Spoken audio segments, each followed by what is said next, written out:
அனைவருக்கும் வணக்கம். இறைத்தன்மையின் கருணையால், இறை பேராற்றலின் கருணையால் இன்றைக்கு ஆத்ம நண்பர்கள், இந்த குழுவில் இணைஞ்சிருக்கிற ஆத்ம நண்பர்கள் அனைவரையும் சந்திப்பதில் பெருமகிழ்ச்சி அடைகிறேன். இன்றைக்கும் நாம் ஒரு மகா வாக்கியம், மகா மந்திரம் அப்படின்னு கூட எடுத்துக்கலாம். ஸோ அதை தான் அடியன் அந்த மகா வாக்கியத்தை சொல்லி அதன் மூலியமாக ஒரு விளக்கத்தை உங்கள் கூட பகிர்ந்துக்கலாம் அப்படின்னு நினைக்கிறேன். இப்போ என்னென்னா, பொதுவாக குரு, அதாவது நம்மளை வழி நடத்துகிறவர் எப்படி இருக்கணும், அப்படி நம்மளை அவர் வழி நடத்தும் போது நாம் எப்படி இருக்கணும் அப்படிங்கிறது தான் இன்றைக்கி ஒரு மிகப்பெரிய குழப்பமான சூழ்நிலையாக இருக்குது. உங்கள் எல்லாருக்குமே புரியும், நம்மளை ஒருத்தர் வழி நடத்துகிறாங்க, அப்படி அவங்க வழி நடத்தும்போது அவங்கக்கிட்ட நாம் எப்படி இருந்துக்கணும், நம்மளை வழி நடத்துகிறவங்க எப்படி இருக்கணும் அப்படிங்கிறதுல ஒரு பெரிய குழப்பம் இருக்குது. அறியாமை அப்படிங்கிற குழப்பம் இருக்குது. நான் எளிமையாக சொல்கிறேன். அதாவது, இப்போ நீங்கள் அறியாமையில் இருக்கீங்க, ஒரு விஷயம் உங்களுக்கு தெரியல, அது ஒரு அறியாமை, அது தவறு இல்லை, அறியாமை எல்லாருக்குமே இருக்கிறது தான். அப்போ அந்த அறியாமையை போக்கி, உங்கள் பயத்தை போக்கி, உங்களை அந்த அறியாமையிலேருந்து வெளியே கொண்டு வர முயற்சி யார் பண்ணுறாங்களோ அவங்க தான் நம்மளை சரியாக வழிநடத்துகிறவங்க. அந்த தன்மை இறைத்தன்மைன்னு சொல்லுவோம். அந்த இறைத்தன்மை யார்கிட்ட இருக்கோ அவங்கள மனிதர்களை நம்ம குருவாக பார்ப்போம். அதுதான். அதுவே அந்த அறியாமை அப்படிங்கிற உங்களுக்கு தெரியல ஒரு விஷயம், அந்த தெரியாததை வச்சுட்டு தன்னுடைய சுயநலத்துக்காக உங்களை தன் அடிமையாக வைத்துக்கொள்ள நினைப்பவர் குருவாகவே இருக்க முடியாது. புரியுதுங்களா? அதனால் இன்றைக்கி நிறைய குழப்பம் இருக்குது. குரு அப்படின்னாலே நிறைய குழப்பம் இருக்குது. நிறைய விஷயங்கள், நிறையா இன்றைக்கி இந்த டெக்னாலஜி கையில் இருக்கிறதுனால நிறைய விஷயங்களை நம்ம பார்க்குறோம், குழப்பிக்கிறோம். அதனால் அது உண்மையா, சரியாக இருக்கா, உண்மை தன்மை என்ன அப்படின்றதெல்லாம் ஒரு புரிதல், உணர்தல் இல்லாமல் நாம் என்ன பண்ணிடுறோம் அப்படின்னா, எல்லாருக்கிட்டையும் அப்படியே அதை ஷேர் பண்ணிடுறோம், பரிமாறுறோம். பல பேரை நம்ம குழப்புறோம். அந்த மாதிரிலாம் நிறைய இருக்குது, அந்த குழப்பங்கள்லாம் இருக்குது. அதனால தான் நான் அவங்ககிட்ட சொல்லிட்டேன். புரிஞ்சுக்குங்க குரு யார் அப்படிங்கிறது நல்லா புரிஞ்சுக்குங்க. சரி, இப்போ நாம் அந்த மகா வாக்கியம் அதுக்கு வருவோம். அந்த மகா வாக்கியம் என்ன அப்படின்னா, மரத்தை மறைத்தது மாமத யானை, மரத்தில் மறைந்தது மாமத யானை, பரத்தை மறைத்தது பார்முதற் பூதம், பரத்தில் மறைந்தது பார்முதற் பூதமே அப்படிங்கிற மகா வாக்கியம். இது திருமந்திர பாடல். உங்களுக்கு எல்லாருக்குமே தெரியும், திருமந்திரம் தெரியும். ஆனால் திருமந்திரத்தெல்லாம் நாம் உள்ளே போய் பார்த்துருக்க மாட்டோம். அதெல்லாம் பார்த்துருந்தோம் அப்படின்னா நம்ம அறியாமைன்ற இருளுக்குள்ளே நாம் இருக்க வேண்டிய அவசியமே இருக்காது. திருமூலர், திருமந்திரம், இந்த மாதிரி விஷயங்கள்லாம் நாம் திருவள்ளுவர், திருக்குறள்லாம் இருக்குது. இதெல்லாம் நாம் அறியாமை பருவத்தில் பள்ளி கல்வியில் படித்து மனப்பாடம் பண்ணி பரீட்சை எழுதி மார்க் வாங்குறதுல மட்டும்தான் நாம் குறியாக இருந்திருப்போம். நானும் அப்படி தான் இருந்திருப்பேன். எல்லாரும் அப்படி தான் இருந்திருப்போம். ஆனால் அதனுடைய பொருள் புரிந்து உணர்ந்து அதை செயல்படுத்தி அதனால் ஏற்படுற விளைவு என்ன அப்படின்னு நாம் சுவைத்து பார்த்துருந்தோம் அப்படின்னா நம்ம வாழ்க்கையில் அதை பயன்படுத்தி நம்ம வாழ்க்கையே ஒரு பெரிய முன்னேற்ற பாதைக்குள்ளே போயிருக்கும். இருக்குது இல்லைங்களா? இதுதான் அறியாமை. அது மாதிரி தான். அப்படி நாம் வந்துடுறோம். இப்போ ஒரு கட்டம், ஒரு சூழல், நம்ம வயது வந்துருச்சு, நமக்கு பல அனுபவங்கள் வந்துருச்சு, நிறைய கடந்துட்டோம். ஆனால் நிறைய உண்மைகள் நமக்கு புரியாததுனால அறியாமையில் மறுபடியும் சிக்கிக்கிட்டு, ஏன்னா நிறைய நம்மக்கிட்ட நாம் சந்திக்கிற மனிதர்கள் நிறைய பேர் பார்க்கும்போது நிறைய புலம்பல்கள், நிறைய வருத்தங்கள், நிறைய கேள்விகள். நான் சொல்கிறது கரெக்ட் தானே? உங்களுக்குள்ளேயும் இருக்கும். நீங்கள் நல்லா யோசிச்சு பாருங்கள். பொதுவாக இப்போ நம்ம ஒருத்தரை சந்திக்கிறோம் அப்படின்னும் போது அவங்க முதல்ல வந்து என்ன சொல்கிறாங்கன்னா, உடல்நிலை சரியில்லை, மனநிலை சரியில்லை, என்னுடைய அலுவலக சூழ்நிலை சரியில்லை, இந்த சமூகம் சரியில்லை, என் எதிர்த்த வீட்டுக்காரவங்க சரியில்லை, என் தெருக்காரவங்க சரியில்லை, இந்த ஊர் சரியில்லை, இந்த நாடு சரியில்லை, இந்த நாட்டை ஆளும் அரசர்கள் சரியில்லை, இந்த உலகம் சரியில்லை. சரிதானே? இது பெரும்பாலும் வந்து நாம் இதுதான் இன்றைக்கி வந்து இதுதான் சொல்லிக்கிட்டே இருக்கிறோம். அதுக்கு காரணம் என்ன அப்படின்னா, நம்மளுடைய அறியாமை தான்.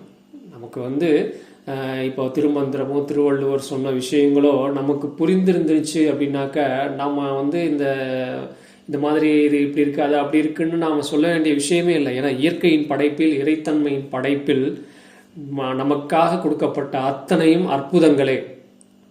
அற்புதம் தான் நமக்கு கொடுத்துருக்க எல்லாமே. ஆமாம், ஆனால் நம்ம அறியாமையினால் அந்த அற்புதங்களை என்னன்னு தெரியாததுனால நாம் அதை தவறான வழியில் பயன்படுத்திக்கிட்டு, அதனால் நாம் தான் அதை தவறாக பயன்படுத்துகிறோம். அதனால நாம் தான் துன்பம் அனுபவிக்கிறோம். ஒரு உதாரணத்துக்கு சொல்லணும்னா, ஒரு பாம்பு இருக்குது. பாம்பை கையில் பிடிச்சிக்கிட்டு ஐயோ பாம்பு என்ன கொத்திரும் நம்ம கத்திக்கிட்டே இருந்தோம் அப்படின்னாக்க அதனால் என்ன பலன் இருக்குது சொல்லுங்கள்? ஏன்னா அந்த பாம்பை கையில் நாம் தான் பிடிச்சிருப்போம், விட்டால் பாம்பு போயிடும், அவ்வளோதான். இதுதான் அறியாமை. இதுதான் நம்ம உலகம் முழுக்க நம்ம அறியாமையால் ரொம்ப சிரமப்பட்டு கொண்டு இருக்கிறது. சரி, அந்த பாடலுக்கு வருவோம். அதாவது எதுக்காக இந்த பாடல்னா, இன்னைக்கு அறியாமை அப்படிங்கிறது சூழ்ந்திருக்கு. அதுக்கு இந்த பாடல் மூலியமா இன்று கொடுக்கப்படுற விளக்கம் வந்து இந்த குழுவிலே சில நண்பர்கள்லாம் கேட்டிருந்தாங்க, ஆத்ம நண்பர்கள்லாம் கேட்டிருந்தாங்க, ஆத்ம நண்பர்கள்லாம் வந்து சில விஷயங்கள்லாம் சொல்லியிருந்தாங்க. ஸோ எல்லாருக்குமே வந்து ஒரு விடை தர மாதிரி இருக்கட்டும் அப்படிங்கிறதுனால தான் இந்த பாடலை எடுத்து நான் இதில் இருக்கிற உண்மைத்தன்மையை வந்து உங்களுக்கு வெளிப்படுத்தலாம், பகிர்ந்துக்கலாம் அப்படின்னு நான் சொல்கிறேன். சரி, அந்த பாடல் ஒரு தடவை நான் இன்னொரு தடவை சொல்லிடுறேன். மரத்தை மறைத்தது மாமத யானை, மரத்தில் மறைந்தது மாமத யானை, பரத்தை மறைத்தது பார்முதற் பூதம், பரத்தில் மறைந்தது பார்முதற் பூதமே அப்படின்னு சொல்லியிருப்பாங்க. இது அர்த்தம் என்ன அப்படின்னா, நான் ஒரு நிகழ்வை வச்சு உங்களுக்கு இதனுடைய அர்த்தத்தை சொல்லிடுறேன். இப்போ வந்து குருவாயூர், கேரளாவில் குருவாயூர் உங்களுக்கு தெரியும். குருவாயூர் கோயில் வந்து ரொம்ப சிறப்பு, எல்லாருக்குமே தெரிஞ்ச ஒரு விஷயம். அப்புறம் குருவாயூர் அப்படின்னாலே கேரளானாலே பொதுவாக யானைகள், அது நமக்கு நல்லாவே தெரியும். யானைகள் வந்து நம்ம எப்படி நாய்க்குட்டி வளர்க்குறது மாதிரி அங்கே பெரும்பாலும் பார்த்தீங்கன்னா வீட்டுக்கு யானை வளர்க்குற மாதிரி வளர்த்துட்டு இருப்பாங்க. நிறைய யானைகளை பார்க்கலாம் அங்கே, அந்த மாதிரி இருக்கும். இப்போ குருவாயூர் போனீங்க அப்படின்னா அங்கே ஆனைக்கொட்டான்னு சொல்லி ஒரு இடம்லாம் இருக்குது. அந்த இடத்துல பார்த்தீங்கன்னா முழுக்க முழுக்க வந்து கோழி பண்ணை மாதிரி, ஆட்டு பண்ணை மாதிரி, யானை பண்ணை மாதிரி அங்கே யானைகளை வச்சுருப்பாங்க. இப்போ இருந்தீங்கன்னா பரவாயில்ல, போகாதவங்க அடுத்து வாய்ப்பு கிடைக்கும் போது அதெல்லாம் நீங்கள் பயணிச்சுவாங்க. அதுக்காக நான் சொல்கிறேன். ஆனைக்கொட்டான்னு சொல்லி ஒரு இடம் இருக்குது. அங்கே பார்த்தீங்கன்னா நிறைய யானைகளை பராமரிப்பாங்க. அங்கே போய் வரும்போது ஒரு பெரிய புரிதல் ஏற்படும். யானையை பற்றிய, யானையை வந்து எப்படியெல்லாம் அதை கையாளுறாங்க அப்படிங்கிற நிறைய அறிவுகள்லாம் நமக்கு புலப்படும். சரி, நான் அந்த பாடலுக்கு வரேன். இப்போ அந்த மாதிரி போயிருக்கும்போது இப்போ கூட வந்த ஒரு சின்ன பொண்ணு என்ன அப்படின்னா, நாங்கள் அந்த குருவாயூர் போயிருக்கும்போது அந்த யானைகள் அவங்க அதிகமாக இது பண்ணுறதுனால ஒரு பெரிய ஹோட்டல் முன்னாடி என்ன பண்ணியிருக்காங்க அப்படின்னா, ஒரு யானையுடைய ஸ்டாச்சு, அது பார்த்தீங்கன்னா தத்ரூபமாக, அது மரத்தால் செய்யப்பட்டது, தத்ரூபமாக அப்படியே ஒரு யானை உயிரோடு நிற்கிற மாதிரி வச்சுருக்காங்க முன்னாடி. அது யார் பார்த்தாலும், நாம பார்த்தாலுமே தூரத்துலேருந்து பார்த்தாலுமே ஒரு யானை நிற்கிதுன்னு தான் பெரியவங்க பார்த்தாலே பயந்துருவோம். அந்த மாதிரி தத்ரூபமாக வந்து ஒரு யானையுடைய ஸ்டாச்சுவை அந்த ஒரு ஹோட்டல் முன்னாடி வச்சுருக்காங்க. அப்போ கூட பயணிச்சுட்டு இருக்கும்போது ஒரு குழந்தை என்ன பண்ணுது அப்படின்னோடனே அதை பார்த்த உடனே பயந்து போய் மிரண்டு கத்தி அழுது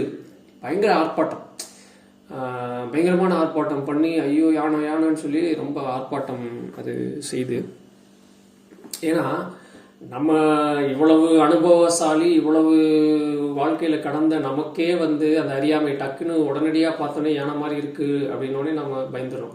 ஒரு குழந்தை அதுக்கு என்ன தெரியும், எந்த அனுபவமே இருக்காது. அது ஒரு குழந்தை. நம்ம மனதளவில் அப்படி தான் இருக்கும், அது வேறு விஷயம். அந்த குழந்தை வந்து பார்த்த உடனே நிஜத்துலேயே ஒரு யானை நிற்குதுன்னு சொல்லி பயங்கரமாக பயப்படுது, இது பண்ணுது.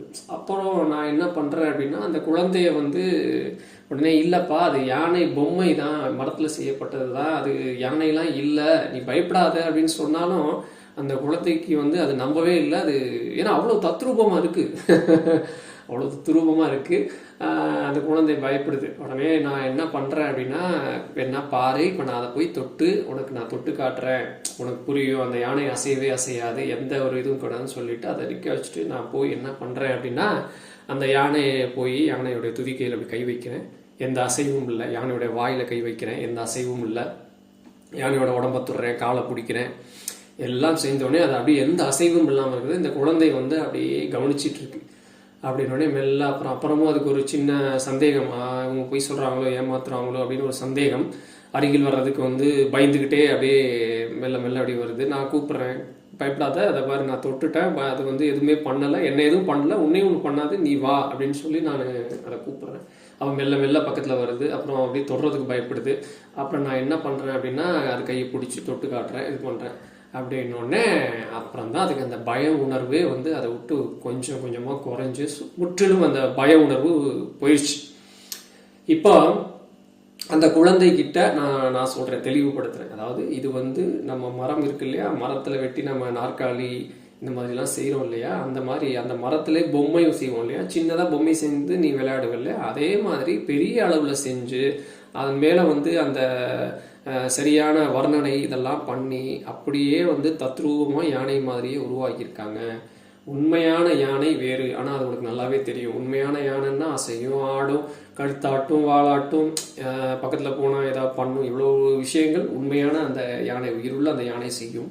ஆனால் இது யானை அல்ல, இது ஒரு மரம், வெறும் மரம்தான் யானை உருவகப்படுத்தி யானையை தத்ரூபமாக உருவாக்கியிருக்காங்கன்னு சொன்ன உடனே அந்த குழந்தைக்கு வந்து முழுமையான தெளிவு கிடச்சிருச்சு.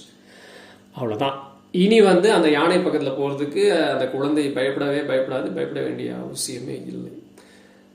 இதுதான். இதைத்தான் வந்து அந்த பாடலில் வந்து சொல்கிறாங்க. அதாவது எதை சொல்கிறாங்க அப்படின்னா, நம்ம மனிதர்கள் நம்ம மட்டும் இல்லை, இந்த ஜகத் முழுவதையும், இந்த உலகம் முழுவதையும் வந்து மித்யா தான். இந்த உலகம் முழுவதும் என்ன அப்படின்னா அந்த யானை பொம்மை மாதிரி ஒரு மித்யா. ஆனால் இதனுடைய ஆரம்பம் எங்கன்னா அது ஆத்மா. புரியுதுங்களா? அந்த ஆத்மாவுடைய மித்யா தான் வந்து, ஜகத்துடைய மித்யா தான் வந்து நாம் பார்த்துட்டு இருக்க அத்தனை விஷயமும்.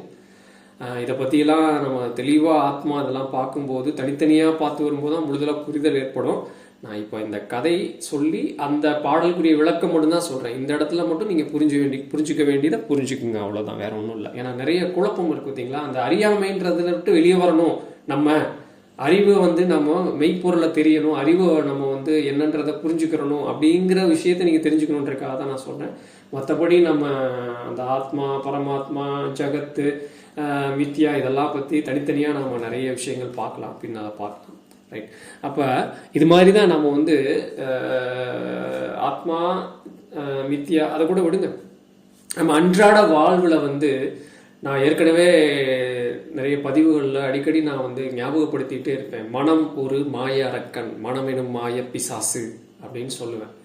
உடனே நீங்கள் தப்பாக நடிச்சுக்கிறாதீங்க. மனம் இல்லைன்னா நாம் எப்படி வந்து எல்லாவற்றையும் உணர்றது, அப்போ நம்ம ஜடமாக தான் வாழணும் அப்படின்னு நீங்கள் நினச்சிக்காதீங்க. மனம் அப்படிங்கிற அந்த மாய பிசாசு என்ன பண்ணுது அப்படின்னா, புலன்கள் மூலியமாக உடனே நம்ம வந்து கண்ணு தான் கெட்டது, மூக்கு தான் கெட்டது, வாய் தான் கெட்டதுன்னு நினச்சிக்க கூடாது. இது எல்லாமே ஒரு கருவிகள் தான். நம்ம கேமரா இருக்குது, நம்ம மொபைலில் கேமரா இருக்குது, நம்ம மொபைலே யூஸ் பண்ணுறோம்.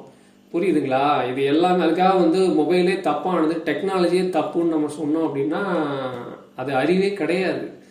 அதனால் அந்த கருவியை நாம் எப்படி பயன்படுத்துகிறோம் அங்கே தான். அதை பார்த்தீங்களா, என்ன தான் நம்ம ஐஃபோன் வச்சுருக்கலாம், சாம்சங் ஃபோன் வச்சுருக்கலாம், என்னென்னமோ கம்பெனிஸ் நிறைய மாடல்ஸ், நிறைய அட்வான்ஸ்டான விஷயங்கள்லாம் இருக்குது. அப்போ நம்மக்கிட்ட எவ்வளோ அட்வான்ஸ்டான டெக்னாலஜியோ இல்லை ரொம்ப லோவான குவாலிட்டியான ஒரு மொபைல் ஃபோனோ இருந்தாலும் நாம் அதை எப்படி பயன்படுத்தணுன்றதை பொறுத்து தான் நமக்கு நம்மளுடைய வினைப்பதிவுகள் உருவாக ஆரம்பிக்கும். கரெக்ட் தானே?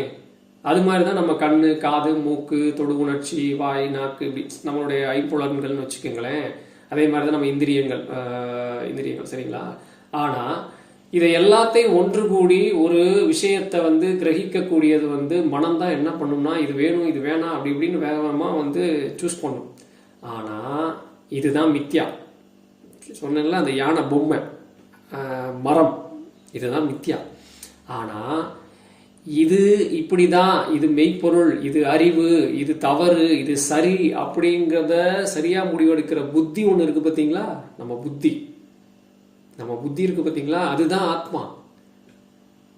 மனம் சொல்லும். மனம் வந்து இன்னைக்கு 5000 ரூபாய்க்கு வந்து நான் ட்ரெஸ் எடுத்தா நல்லா இருக்கும், நான் ரஜினிகாந்த் மாதிரி ட்ரெஸ் பண்ணிட்டு போகணும், நான் கமலஹாசன் மாதிரி டான்ஸ் ஆடணும்னு மனம் சொல்லும். அதுதான் மனதோட வேலை. ஆனா இந்த 5000 ரூபாய் வந்து இன்று செலவு பண்றது இது நமக்கு முக்கியமா, அத்தியாவசியமா, இதனால நமக்கு என்ன பின்னாடி பலன் இருக்கு, இன்றைக்கு இதை செலவு பண்ணிட்டோம்னா நாளைக்கு நமக்கு என்ன நடக்கும், இப்படியெல்லாம் யோசிச்சு, புரியுதுங்களா? இப்படியெல்லாம் யோசிச்சு ஏற்கனவே சேகரித்து வச்ச அனுபவங்கள் மூலியமா அந்த அனுபவங்களை பயன்படுத்தி இது சரி இது தவறு அப்படிங்கிற முடிவு இருக்கிற இடத்துல யார் இருக்கான்னா அந்த புத்தி அப்படிங்கிற அறிவு, அந்த ஆத்மா. அதுதான். அது மாதிரி தான் நாம் அந்த யானை அப்படிங்கிறத ஒரு யானை பொம்மையை யானையாக நினச்சிட்டு எல்லாம் நம்ம செஞ்சுட்டு, அதனால தான் வருது பயம், வருது நமக்கு துக்கம், வருது துயரம், வருது சந்தோஷம், வருது மகிழ்ச்சி, வருது அதுவே அப்புறம் வந்து துக்கமாக மாறிடுது, துயரமாக மாறிடுது, அதிக அன்பாகுது, அதிக வெறுப்பாயிருது, இல்லைங்களா? இது ரெண்டுமே மித்தியா தான். இது ரெண்டுமே மித்தியா. இது மனம் செய்யும் வேலை. மனம் செய்யும் வேலை. தனக்கு சாதகமானதை எல்லாத்தையும் மனம் வந்து சூப்பர்னு சொல்லும். தனக்கு சாதகம் இல்லாத எல்லாத்தையுமே மனம் என்ன சொல்லும்னா அது சரியில்லை அப்படின்னு சொல்லும். இது மனதுடைய வேலை. இது எனக்கும் தான், உங்களுக்கும் தான், எல்லாருக்குமே தான். இப்போ நாம் என்ன ஆயிடுறோம் அப்படின்னா, அந்த குழந்தை எப்படி பொம்மையை பார்த்து உண்மையிலேயே யானைன்னு நினச்சி பயந்து நடுங்கி அது முழுமையாக வந்து அது யானைன்னே நம்பி அதுவாகவே ஆயிடுச்சோ, அதே மாதிரி நாம் என்ன பண்ணிடுறோம் அப்படின்னா, மனம்தான் நம்மளுடைய ஹெட். மனம் சொல்கிறது தான் சத்தியம், மனம் சொல்கிறது தான் மெய்ப்பொருள், மனம் சொல்கிறது தான் உண்மை அப்படின்ற இதுக்குள்ளே போய் சிக்கிக்கிட்டு மனம் என்னெல்லாம் சொல்லுதோ அதோட திசைக்கெல்லாம் போய், கரெக்ட் தானே? இதுதானே நடந்துக்கிட்டு இருக்கு. அவ்வளவு, அதாவது இன்பம் வரும்போது அப்படியே பயங்கரமாக ஆடுறோம், பயங்கரமான சந்தோஷம். அந்த மனம் சொல்லிக் கொடுக்கும், இப்படிலாம் இப்படி செஞ்சேன்னா உனக்கு பயங்கர சந்தோஷம் கிடைக்கும், கிடைச்சிட்டோன்னே சந்தோஷம். சப்போஸ் அது கிடைக்கலன்னே அந்த மனம் சொல்லிக் கொடுக்கும், பார்த்தியா அது உனக்கு கிடைக்கல, நீ வந்து கோவப்படு, நீ டென்ஷன் ஆகு, நீ அதை எப்படியா அடையிறதுக்கு ஏதாவது பண்ணு, தப்பு பண்ணு, கொலை பண்ணு, குற்றம் பண்ணு. பார்த்தீங்களா? இப்படி வந்து இந்த மனம் சொல்லிக் கொடுக்குது, இந்த மனம் தான் சொல்லிக் கொடுக்குது. ஆனால் உங்களுடைய அந்த ஆத்மா விழிப்பாக இருந்தா, அந்த புத்தி விழிப்பாக இருந்தா, அந்த பேரறிவு விழிப்பாக இருந்தா, புரியுதுங்களா? அது என்ன பண்ணிடும் அப்படின்னா, இங்கே இப்படி செய்யாத, இது தவறு, இது இப்படி செய்யக்கூடாது, இது சரி, இப்படி தான் செய்யணும், இப்படி தான் செய்யக்கூடாது அப்படின்னு எல்லாம் வந்து உங்களை வழி நடத்தும். அந்த ஆத்மா அது உள்ளதான் இருக்குது. நாம தான் என்னன்னா அது பாட்டுக்கு இருக்குது, நம்ம அதை சொல்கிற எதையுமே கேட்குற நிலையில் நாம் இல்லை. ஏன்னா நம்ம தான் மனம் முழுக்க மனதோடைய வழியில் சிக்கியிருக்கோம், இல்லைங்களா? அதுதான். அப்போ இந்த மனதை முதல்ல மனதில் சிக்கி இருக்கிறவங்க இது மனம்தான் செய்கிற வேலை அப்படிங்கிற அந்த அறிவு நமக்கு வரணும், இல்லைங்களா? அந்த அறிவு வரணும். இப்போ நான் வந்து அந்த குழந்தைகிட்ட வந்து இது பொம்மை தான், மரம், இது ஒரு மர பொம்மை தான் அப்படின்ற அந்த அறிவை நான் என்ன பண்ணுறேன், தொட்டு சொல்லி காமிக்கிறேன். இந்த பற்றியா இது எப்படி பண்ணுது பாரு, இந்த பற்றியா இப்படி பண்ணுது பாரு, இது ஒன்றுமே இல்லை, இதுக்கிட்ட எந்த அசைவுமே இல்லை, இது யானையே இல்லைப்பா அப்படின்ற அந்த அறிவை அந்த குழந்தைக்கு நான் கொடுக்குறேன். அப்போ அந்த அறிவை வந்து நாம் முதல்ல தெரிஞ்சுக்கிறணும். அந்த அறிவை முழுமையாக வந்து நாம் தெரிஞ்சுக்கிட்டு அதுக்கப்புறம் என்ன பண்ணலான்னா, அந்த அறிவை புத்தி மூலியமாக நாம் வந்து செக் பண்ணி பார்த்துக்கலாம். அவ்வளோதான். அது சொல்கிறது சரியா சரியில்லையா அப்படிங்கிறத நாமளே அனுபவித்து உணர்ந்துடலாம், இல்லைங்களா? சரிதானே? ஒரு நெருப்பை வந்து குழந்தை தொடாத வரைக்கும் வந்து அது மேலே பயம் இருக்காது, புரியுதுங்களா? சுடுன்னு தெரியாது. ஆனால் எப்போ அதை தொட்ட உடனே அதுக்கு அந்த அறிவு வந்துடும், அந்த அனுபவம் வந்துடும். இது வந்து இதனுடைய சத்தியம் என்ன? சுடும். நெருப்பின் சத்தியம் கை வச்சா சுடும், அதான் சத்தியம். இது மாறுமா? மாறாதது எல்லாமே சத்தியம். சத்தியம்னா என்ன வார்த்தை, என்ன அர்த்தம் தெரியுங்களா? எதெல்லாம் வந்து மாறாதோ, எதெல்லாம் நிமிஷத்துக்கு நிமிஷம், நாளுக்கு நாள், நேரத்துக்கு நேரம், இப்படி எல்லாம் எது மாறாதோ அதுவே சத்தியம். புரியுதுங்களா? இப்போ வந்து குளிர்காலம் வரும், அது சத்தியம்தான். வெயில் காலம் வரும், அது சத்தியம்தான். மழைக்காலம் வரும், அது சத்தியம்தான். கரெக்டானே? இது வந்து இல்லை வராது, இல்லை இப்படி இருக்காது, குளிர்காலத்தில் வெயில் அடிக்கும், வெயில் காலத்தில் குளிர் அடிக்கும், வெயில் வந்து ரொம்ப குளிர் ஜில்லுன்னு இருக்கும், குளிர் வந்து ரொம்ப ஹாட்டாக இருக்கும் அப்படின்னு நம்ம மாற்றிக்க முடியுமா? முடியாது. இதுதான் சத்தியம். அதுதான். அப்படி சத்தியம்ன்றதோட பொருள் இதுதான். எது வந்து முற்றிலும் முக்காலத்திலும் மாறாத உண்மைகள் இருக்குது பார்த்தீங்களா? 3 காலங்களிலும் மாறவே மாறாது. சூரியன் கிழக்கில் உதிக்கும். இது வந்து 3 காலங்களே அதுதான் உண்மை. மேற்கில் மறையும் 3 காலங்களும் அதுதான் உண்மை. அப்படிப்பட்ட விஷயத்தை தான் சத்தியம் அப்படிங்கிற அந்த வார்த்தையை பயன்படுத்தலாம். அதுக்கு தான் சத்தியம் அப்படின்னு சொல்லுவாங்க. ரைட். அப்போ இந்த மாதிரி சத்தியம், மெய்ப்பொருள், இந்த மாதிரி உண்மைத்தன்மை இதையெல்லாம் உணரக்கூடிய, புரிந்து செயலில் செய்து அனுபவித்து உணர்ந்து அதுக்கப்புறம் அதை யாரும் மாற்ற முடியாத ஒரு விஷயத்துக்கு பேர் தான் சத்தியம் அப்படின்னு சொல்லுவாங்க. அந்த மாதிரி சத்தியங்கள் தான் இங்கே இருக்குது. ஆனால் அந்த சத்தியங்கள் கம்மியாக இருந்தால் கூட மாயை தான் உலகம் முழுக்க சூழ்ந்திருக்கு. அந்த சத்தியம் எல்லாத்தையும் மறைச்சு மாயை சூழ்ந்திருக்கு. அதுக்கு காரணமே நம்ம மனம்தான். புரியுதுங்களா? நம்ம மனம்தான் அதுக்குரிய காரணம். அந்த மனம் நம்மளுடைய வசதிக்கெல்லாம் நம்மளை தூண்டி தூண்டி தூண்டி அது வந்து என்ன பண்ணுது அப்படின்னா, நம்மளை எவ்வளோக்கு எவ்வளோ சொகுசாக மாற்ற முடியுமோ அவ்வளோ சொகுசாக எல்லா வேலையும் செய்ய வச்சு, அந்த சொகுசை வந்து ருசிக்க வச்சு, அந்த சொகுசுலேயே நம்மளை திளைக்க வச்சு, அதுக்குள்ளேயே நம்மளை போட்டு ஒரு அமுக்கி உட்கார வச்சிரும். அப்புறம் வந்து அது துன்பமாக மாறும்போது நம்ம ஐயோ அம்மான்னு கத்துவோம், கதறுவோம், இறைவா என்னை காப்பாற்று அப்படின்னு சொல்லுவோம். இறைவன், அதான் சொல்கிறேன், இறைவன் யாருக்குமே வந்து அந்த இறைத்தன்மை யாருக்குமே துன்பம் கொடுக்கணும் அப்படிங்கிற கான்செப்டே இறைத்தன்மைக்கு கிடையவே கிடையாது. இவங்க தப்பு செஞ்சுட்டாங்க, இவங்க பழி வாங்கணும், இவங்களை வந்து இது பண்ணணும் அப்படிங்கிற கான்செப்டே கிடையாது. அது சத்தியத்தின்படி அப்படியே இருக்கும். இறைத்தன்மை சத்தியத்தின்படி சூரியன் கிழக்கில் தான் உதிக்கும். என் வசதிக்காக ஐயா நீ கொஞ்சம் மேற்கில் உதிச்சுக்க, நான் என் வசதிக்கோ உங்கள் வசதிக்கோ மாற்றிக்க முடியாது. அது கிழக்கில் உதிக்கும். அந்த கிழக்கில் உதிக்கிறதன் பலன் இந்த மொத்த ஜகத்தும் வந்து அனுபவிச்சுட்டு இருக்கு. அதுதான் உண்மை. இது வந்து ஒருத்தர் வசதிக்காக, என் வசதிக்காக எனக்கு மூஞ்சில் வெயில் அடிக்கின்றதுக்காக சூரியனை தூக்கி மேற்கில் அந்த மாதிரி பண்ண முடியாது இல்லைங்களா? அப்படித்தான் நாம் வந்து இறைவன்கிட்ட கேட்டுக்கிறது என்னென்னா, நாம் எல்லாத்தையும் நாமளே செஞ்சுக்கிடுவோம். எல்லா விஷயமே நாம தான். நாம மீன்ஸ் நீங்கள் இல்லை, நீங்கள் ஒரு அற்புதமான ஆத்மா. ஆனால் அந்த ஆத்மாவை உணராத போது நீங்கள் வெறும் மனமே. புரியுதுங்களா? அந்த மனமாக நீங்கள் இருக்கும்போது, அந்த மனமாக நானும் தான், அந்த மனமாக இருக்கும் பொழுது நமக்கு இந்த மித்யா இந்த இந்த இந்த விஷயங்கள்லாம் நம்மளை வந்து மாயைகளில் சிக்க வச்சு பாடுபடுத்தி நம்மளை ரொம்ப குழப்பி அப்படி பல விதமான துன்பங்களுக்கு ஆளாக்கி விடுகிறது. அதனால தான் நாம் இப்போ என்ன பண்ணுறோன்னா, சமூகங்களில் பார்த்தீங்க அப்படின்னா, நான் ஏற்கனவே சொன்ன மாதிரி எங்கே பார்த்தாலும் வந்து ஒரே புலம்பல், எனக்கு அப்படி இருக்குது, எனக்கு இப்படி இருக்குது, என்னால் அதை பண்ண முடியல அப்படின்னு சொல்லி ஒவ்வொன்றையும் நம்ம ஆராய்ஞ்சு தனித்தனியானா ஒவ்வொன்றும் ஒரு டாபிக் நிறைய வந்து பேசலாம், பதிவு பண்ணலாம். இன்றைக்கு இந்த மகா வாக்கியத்தை வச்சு நான் சுருக்கமாக வந்து இதை முடிச்சிடுறேன். அவ்வளோதான், வேற ஒன்றும் இல்லை. இப்போ நம்ம அதை பற்றி டீட்டெயில்டாக போனோம் அப்படின்னாக்க, அதான் சொல்லியா, மாயைகளை பற்றி தான் சாஸ்திரங்களும் வேதங்களும் புராணங்களும் அத்தனையும் ஏன் வந்து அவ்வளவு விளக்கம் சொல்லியிருக்காங்க. நம்ம படிக்கிறது நமக்கு திருமந்திரம் அப்படின்னாலே அந்த 4000 சில்லற பாடல்களை வந்து ஐயோ 4000 பாட்டை எவையா படிக்கிறது, நம்ம வந்து அது அர்த்தத்தை புரிஞ்சுக்கிட்டு நம்ம என்ன செய்ய போகிறோம்னு நம்ம தூக்கி போட்டுருவோம். ஆனால் அவர் வந்து சத்தியத்தை 40 வரிகளில் 40 பாடல்களில் சொல்லிட்டு போயிடலாம், விளங்காது. சத்தியத்தை மட்டும் சொல்லிட்டா விளங்காது. ஏன்னா மனம் அப்படித்தானே. இந்த மனம் வந்து மாயைகளை பூரா கட்டி வச்சிருக்கு. இது மாயை இல்லை அப்படின்னு மனசை நம்ப வைக்கணும். அப்போ எதெல்லாம் மாயையோ ஒவ்வொரு மாயையும் சொல்லி சொல்லி சொல்லி சொல்லி சொல்லி சொல்லி இது மாயை, இதனால் இது மாயை, இதனால் இது மாயை, இதனால் இது மித்யா, இப்படி சொல்லும்போது தான் அந்த மனம் என்ன பண்ணுன்னா, ஓ அப்படியா, புத்தி மூலியமாக மனதுக்கு நம்ம மனதை வந்து நம்ம கட்டுப்படுத்த முடியாது, ஆனால் அதை லாவகமாக பயன்படுத்தலாம், அவ்வளோதான்.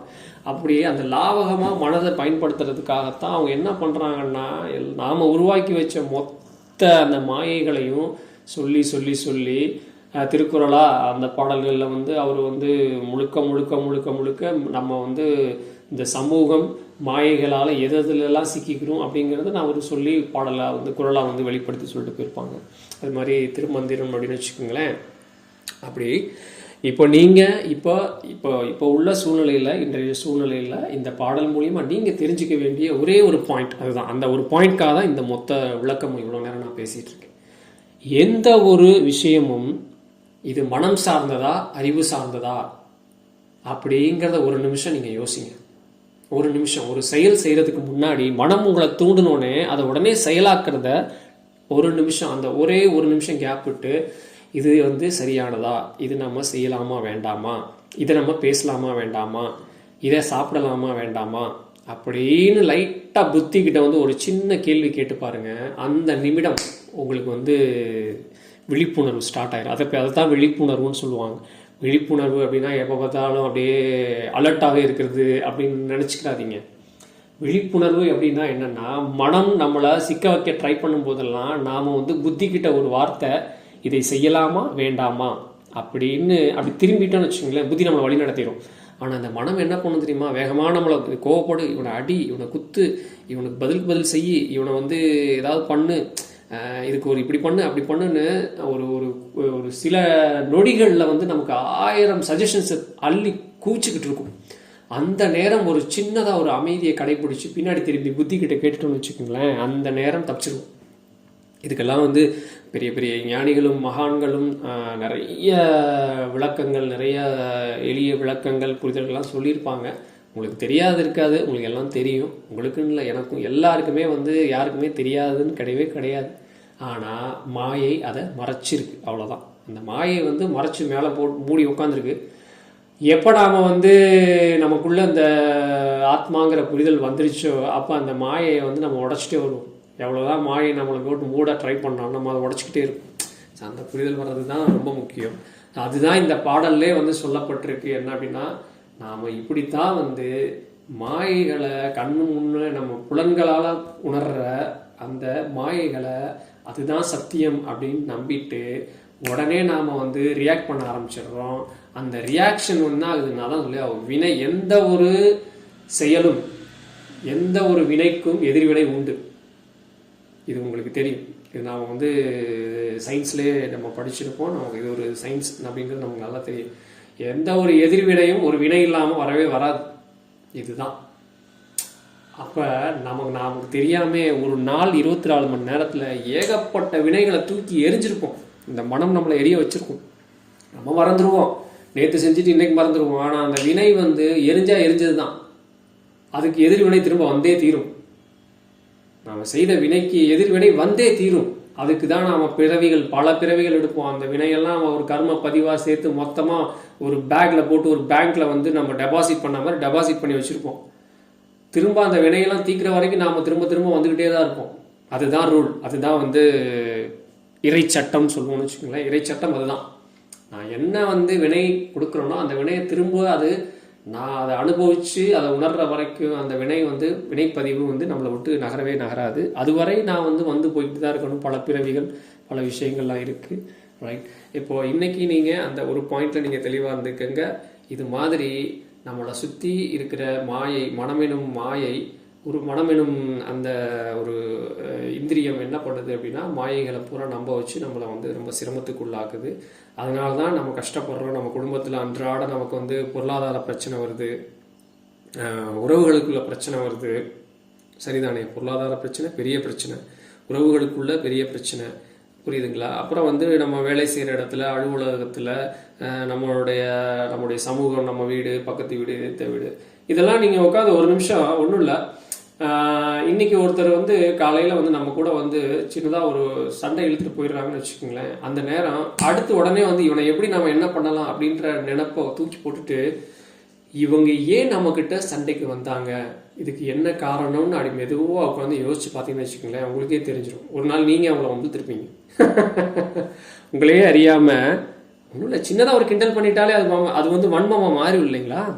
ஒருத்தர் இருக்காரு, ஒரு சக மனிதர் இருக்காரு, அவர்கிட்ட வந்து ஒரு விஷயம் நம்மக்கிட்ட சொல்கிறாரு. நாம் என்ன பண்ணிடுறோம், அதுக்கு வந்து கிண்டலாக ஒரு கேலியாக வந்து ஒரு பதில் சொல்லிடுறோம்னு வச்சுக்கோங்களேன். அந்த நிமிஷம் ஒரு வினைப்பதிவை நீங்கள் உருவாக்கிறீங்கன்னு அர்த்தம். நீங்கள் சின்ன விஷயம் நினைக்கலாம், இதுதான் சொல்லையா, மூச்சு கூட வினை தான். மூச்சு, உள் மூச்சு, வெளி மூச்சு. ஒரு மூச்சை உள்ளே எடுக்கிறோம், ஒரு மூச்சை வெளியே விடுறோம். இந்த வினை நடக்கிறதுனால அந்த உடல் வந்து ஓடிக்கிட்டு இருக்கு, வண்டி ஓடிக்கிட்டு இருக்கு. அப்போ இந்த வினை நின்றுச்சு அப்படின்னா அந்த உடலுக்கு வேலையே இல்லை, இங்கே ஆத்மா வெளியேறி போய் சேர்ந்துடும். ஆனால் அந்த வினையினால தான் அந்த உடல் வாழ்ந்துட்டு இருக்கு. அது மாதிரி அப்போ அந்த ஒருத்தர்கிட்ட வந்து நாம் ஏதோ ஒரு விதத்தில் ஒரு மனசுக்குள்ள ஒரு வன்மத்தை விதைச்சிட்டு தான் வந்திருப்போம். நாம தான் விதைச்சிட்டு வந்திருப்போம். இதுதான் உண்மை, இதுதான் சத்தியம். நீங்கள் உங்களை நீங்கள் உட்காந்து கேட்டு பாருங்க. அதனால் நான் நல்லவன், நான் நியாயஸ்தன், நான் நேர்மையானவன், நான் செய்யவே இல்லைன்னு நீங்கள் நினைக்கலாம். நானாக இருந்தாலும் அதுதான். அப்படி நினைக்கும் போது இப்போ கூட நான் பேசிகிட்டு இருக்கேன் பார்த்தீங்களா? இப்போ நான் பேசிகிட்டு இருக்கிற ஒவ்வொன்றும் வந்து எனக்கு வினையாக தான் மாறிக்கிட்டு இருக்கு. இப்போ நான் இந்த பதிவில் உங்கள் கூட வந்து நான் உரையாடிக்கிட்டு இருக்கேன். நீங்கள் இது எத்தனை பேர் பார்க்குறீங்களோ உங்கள் மூலியமாக இதுக்கு எதிர்வினை எனக்கு திரும்பும். சரிதானே? இத்தனை பேர் இந்த பதிவை நீங்கள் பார்க்குறீங்களோ உங்கள் எல்லோருடைய எதிர்வினையும் எனக்கு வரும், திரும்ப வரும். அப்போ நான் பேசுகிறதுல ஒவ்வொரு விஷயமும் எவ்வளவு கவனமாக, எவ்வளவு நுணுக்கமாக, நல்ல விஷயத்தை நான் உங்ககிட்ட கொண்டு வந்திருந்தேன்னா திரும்ப அது எனக்கு நல்வினையாக திரும்பும். இதுவே நான் ஒரு தவறான விஷயத்த உங்கள் எல்லாருக்கிட்டையும் கொண்டு போய் கொடுத்துருந்தேன் அப்படின்னா அது பூரா திரும்பும். ஒருத்தர் திரும்பினாலே தாங்க மாட்டோம். நம்ம ஒரு 100 பேர் சேர்ந்து எதிர்வினை தவறாக திரும்பிட்டா என்னத்துக்காக? நான் யோசிச்சு பாருங்க. இதுதான் எனக்கு நடக்கிற மாதிரி தான் உங்களுக்கு நடக்கும். ஸோ அதுதான் ரொம்ப முக்கியம். அந்த எதிர்வினை வந்து நமக்கு வந்து வந்தே தீரும். அதனால் நாம் தான் ஒன்று விதைச்சிருப்போம். நாம் விதைச்சதோடைய வெளிப்பாடு தான் அது நம்ம முன்னாடி வந்து நிற்கும். இது நல்லா நீங்கள் அமைதியாக உட்காந்து இதெல்லாம் யோசிக்கிறதுக்கு தான் நம்ம மனநிலை இருக்காது. நம்ம தான் மனம் எனும் இதுக்கு தான் உங்களை வந்து தியானம், அந்த ட்ராக், அந்த கருவிக்குள்ளே கொண்டு வரதே, அந்த கருவியை உங்களை பயன்படுத்துறதே எதுக்கு தெரியுமா? இப்படி ஒவ்வொரு நிமிஷமும் ஒரு சின்னதாக ஒரு யோசனை, சின்னதாக ஒரு சிந்தனை அப்படின்ற அந்த ஒரு நிகழ்வு எப்போ நடக்கும்? நீங்களோ நானோ அமைதியாக இருந்தால் தான் நிகழும். அது அமைதி. ஒருத்தர் கோவம் பேசிகிட்டு இருக்காங்க, திட்டிகிட்டு இருக்காங்க, அப்போ லைட்டாக ஒரு அமைதி, இவர் எதுக்கு திட்டுறாரு அப்படின்னு அமைதி இருந்துட்டா அந்த இடத்துல அந்த ஒரு பெரிய தீர்வு கிடச்சிடும்.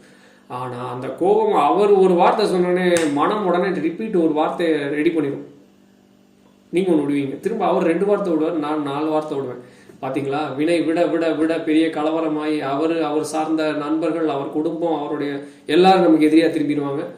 நம்மளை சார்ந்த நண்பர்கள், நம்ம குடும்பம் எல்லாரும் நாம் அவங்களுக்கு எதிரியாகும்.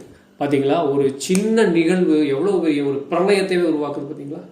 அதுதான் நான் வினையோடைய விளையாட்டு இப்படி இருக்குன்றதுக்காக நான் இவ்வளோ சொல்கிறேன் தான். அதனால எல்லாமே நாம் செய்ததின் பலனை நாம் அனுபவிக்கிறோம். இதுதான் சத்தியம். இதுவே சத்தியம். நானே இருக்கனால நீங்கள் நான் உங்கள்கிட்ட பேசிட்டு இருக்கேன்னா நான் செய்த பலனா என்னவோ உங்க கூட நான் பேசிட்டு இருக்கேன்.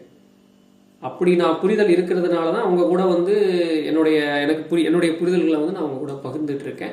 இதனால என்ன வினை நிகழும், என்ன நடக்கும் அப்படிங்கிறத வந்து அந்த அந்த அந்த புரிதல், அந்த உணர்தல், இறைத்தன்மையின் கருணையால அந்த அறிவு, அந்த ஆத்ம அறிவு அடியேனுக்கும் அது வாய்க்கப்பட்டதுனால அடியேன் வந்து உங்க கூட நான் பகிர்ந்துக்கிறேன். அவ்வளோதான். நான் எப்படி இந்த நிலையில் இருக்கிறேனோ, இந்த நிலையில் நான் என்ன அனுபவிக்கிறேனோ அதே மாதிரி தான் நீங்களும் இருப்பீங்க. நீங்கள் எல்லாம் இருப்பீங்க. அந்த இடத்துல வந்து உங்களுக்கு அந்த யானையை பற்றின பயம் இப்படி குழந்தைக்கு இருக்கும்போது அந்த ஒரு சின்னதாக ஒரு அறிவு அப்படிங்கிற ஒரு விஷயத்தை அடியனால் வந்து இறைத்தன்மையின் கருணையால் அதை கொடுக்க முடிஞ்சதோ, அது மாதிரி இந்த இடத்துல உங்களுக்கு நான் கொடுத்த இந்த நிமிடம் எத்தனையோ பேருக்கு இங்கே வந்து இந்த குழுவில் இல்லை, இதை பார்க்குற நிறைய பேர் பார்த்தீங்கன்னா பெரிய யோகியாக இருக்கலாம், ஒரு மகானாக கூட இருக்கலாம், ஒரு ஞானியாக கூட இருக்கலாம். எல்லாருமே அறியாமையில் இருக்காங்கன்னு சொல்ல முடியாது. ஒவ்வொருத்தரும் அதான் சொல்லையா, ஞானிகள் மகான்களாக இருக்கலாம், பெரிய அறிவாளிகளாக இருக்கலாம், விஞ்ஞானிகளாக இருக்கலாம், மேதைகளாக இருக்கலாம். நீங்கள்லாம் இருக்கலாம், இங்கே கண்டிப்பாக இருக்கலாம். அதனால் எனக்கு தான் அப்படிங்கிற அந்த மாதிரி இதுக்குள்ளேயே வந்துடாதீங்க. அடியேன் நான் எனக்கு என்னுடைய அனுபவத்தில், என்னுடைய புரிதலில், என்னுடைய பயணத்தில் நான் கற்றுக்கொண்டது, நான் கற்று அனுபவித்ததை இந்த மாதிரி வந்து உங்கள் கூட நான் பகிர்ந்துக்கிறேன். அவ்வளோதான். இந்த பகிர்தல் வந்து உங்களுக்கு ஏதோ ஒரு இடத்துல வந்து ஒரு மிகப்பெரிய ஒரு கருவியாக செயல்பட்டு உங்கள் வாழ்க்கையே ஒரு செகண்டில் அப்படி டர்ன் பண்ணி போட்டுது அப்படின்னாக்க அது வந்து எனக்கு அது ஒரு பெரிய வெற்றி தான். எனக்குன்னு இல்லை, இறைத்தன்மைக்கு. எனக்குன்னு நான் சொல்லக்கூடாது, இறைத்தன்மைக்கு ஒரு பெரிய வெற்றி. ஏன்னா இறைத்தன்மை தான் எல்லாம் செஞ்சுக்கிட்டு இருக்கு. இறைத்தன்மை தான் என்னை பேச வச்சுக்கிட்டு இருக்கு. இறைத்தன்மை தான் அவங்க கூட என்னை பேச வச்சு இவ்வளோ விஷயங்களை வந்து கொடுத்துக்கிட்டு இருக்கு. நீங்கள் நிறைய பேர் இறைத்தன்மையிட்ட கேட்டிருப்பீங்க, ஏன் எனக்கு இப்படி கஷ்டமாக இருக்குது, மன கஷ்டமாக இருக்குது, உடல் கஷ்டமாக இருக்குது, துன்பமாக இருக்குது, துயரமாக இருக்குது, என்ன செய்யறதுன்னு புரியல அப்படின்னு சொல்லிட்டு அவங்கவுங்க இஷ்ட தெய்வத்துக்கிட்ட போய் நீங்கள் ஒரு இயேசுக்கிட்ட போய் வேண்டிட்டு இருந்திருப்பீங்க, அல்லா கிட்ட வந்து பிரார்த்தனைகளை வச்சுக்கிட்டு இருந்திருப்பீங்க, சிவன் கிட்ட, கருப்பசாமி கிட்ட, மாரியம்மா கிட்ட, காளியாத்தா கிட்ட, விஷ்ணு கிட்ட, இப்படி அத்தனை தேவதைகள்கிட்டையும் நீங்கள் வந்து உங்கள் பிரார்த்தனைகளை வச்சுருப்பீங்க. அந்த பிரார்த்தனையெல்லாம் அந்த தேவதைகள் கொண்டு போய் ஹெட் ஆஃப் த டிபார்ட்மெண்ட்டை கொண்டு போய் சேர்த்துருக்கோம். ஐயா இந்த பையன் இவருக்கு இப்படி அவர் ஒரு டேட்டா பேஸ் கிரியேட் பண்ணி என்ன பண்ணுவார் அப்படின்னா, இந்த லிஸ்ட்டில் யாரெல்லாம் இருக்காங்க இவ்வளோ தூக்கி இங்கே தூக்கி போடு, இந்த இடத்துல போடு, ரைட், இவங்களுக்கு இங்கே ஒரு கருவி, நம்ம கருவி ஒன்று இருக்குல்ல, அந்த கருவியை பயன்படுத்தி அந்த குழந்தைகளுக்கு எல்லாம் வந்து புரிதலை ஏற்படுத்தி அவங்க வாழ்க்கையில் வல்லமை ஏற்படுத்தி எல்லாம் அவர் செயல், அவங்க செயல், இறைத்தன்மையோட செயல் மட்டுமே. அடியேன் வெறும் கருவி மட்டுமே. அதை நீங்கள் மனசில் வச்சுக்கோங்க.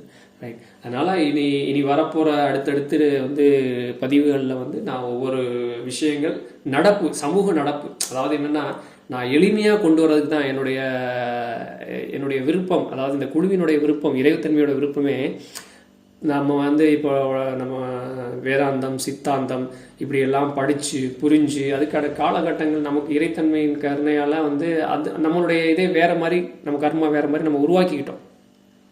இப்போ நாம் அதிலும் தப்பிக்கிறதுக்கு நமக்கு ஏதோ ஒன்று வேணும் அப்படின்னும் போது நம்மளுக்கு என்ன இருக்கோ அதுக்கேற்ற மாதிரி, அதுக்கு தகுதியான மாதிரி நமக்கு ஒரு விஷயம் சொல்லி புரிகிற மாதிரி இருந்தால் எளிமையாக இருக்குமே. அப்போ அது எதை கொடுக்கலாம் அப்படின்னு இறைத்தன்மை முடிவு பண்ணி தான் வந்து என்ன பண்ணுதுன்னா, எளிமையாக நடைமுறை வாழ்க்கையில் ஆன்மீகத்தை எப்படி நாம் பயன்படுத்திக்கலாம். நடைமுறை வாழ்க்கையில் அன்றாட நம்ம வாழ்க்கையில் வந்து நம்மளுடைய பிரச்சனைகளையும் நம்மளுடைய துன்பங்களையும் நமக்கு நிகழ்கிற அத்தனையும் எப்படி நம்ம புரிஞ்சுக்கிட்டு அதை எப்படி நம்ம கடந்து அதை எப்படி சரிவர கடந்துக்கலான்றத மிக எளிமையாக உங்ககிட்ட கொண்டு வந்து சேர்க்கணும் அப்படிங்கிறது தான் இந்த ஏதுமற்ற யாதுமானவன் இந்த குழுவோடைய விருப்பமே. அதைத்தான் அடியேன் செஞ்சுக்கிட்டு இருக்கேன்.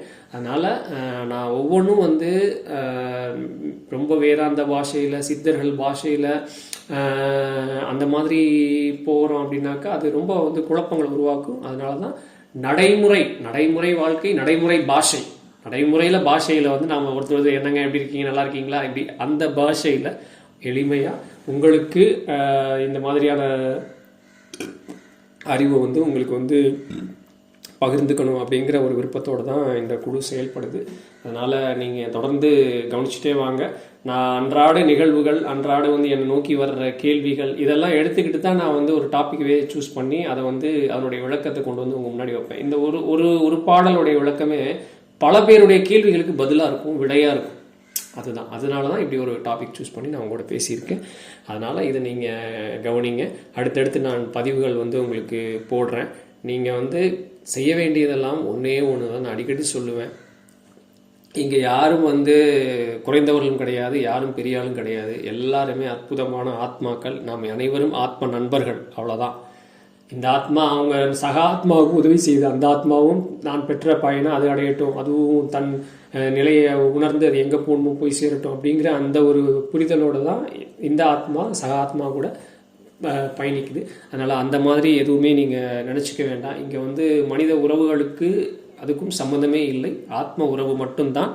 ஆத்மாவை வழிநடத்துவது, ஆத்மாவை வெளிப்பறச் செய்வது, ஆத்மாவை எப்பவும் விழிப்புணர்வோடு வைத்துக்கொள்வது, அது சம்பந்தப்பட்ட விஷயங்கள் என்னவோ அதுதான் பகிர்வுகள், நிகழ்வுகள் எல்லாமே நடக்கும். அதனால் நீங்கள் தொடர்ந்து பயணிங்க, அமைதியாக கவனிங்க. இப்போ நான் வந்து ஒரு 30 நிமிஷம் 40 நிமிஷம் வந்து ஒரு உரையாடல் நிகழ்த்தி இருக்கேன் அப்படின்னாக்க அந்த உரையாடலை நீங்கள் உள்வாங்குங்க போதும், வேறு ஒன்றுமே வேண்டாம். அதில் இருக்கிற நீங்கள் எதையும் மனப்பாடம் பண்ண வேண்டாம், அதை யாருக்கும் நீங்கள் உட்காந்து சொல்ல வேணாம், இது பண்ணால் அதை நீங்கள் முழுமையாக கவனிங்க.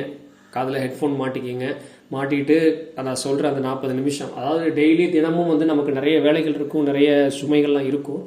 ஆனால் நம்ம அடுத்த நாள் சர்வ வல்லமையோட அந்த அத்தனை சுமைகளையும் கடக்க நமக்கு ஒன்று வேணும் இல்லைங்களா? நம்ம சாப்பிட்றது, தூங்குறது எல்லாம் நமக்கு எப்படி முக்கியமாக இருக்கோ அதே மாதிரி நம்மளுடைய அடுத்த நாளை எதிர்கொள்ள நமக்கு ஒரு சர்வ வல்லமை வேணும். அதுதான் ஆத்ம ஞானம். அந்த ஆத்ம ஞானத்தை வளர்த்துக்கிட்டோம் அப்படின்னா எதையும் எதிர்கொண்டு போய்கிட்டே இருக்கலாம்.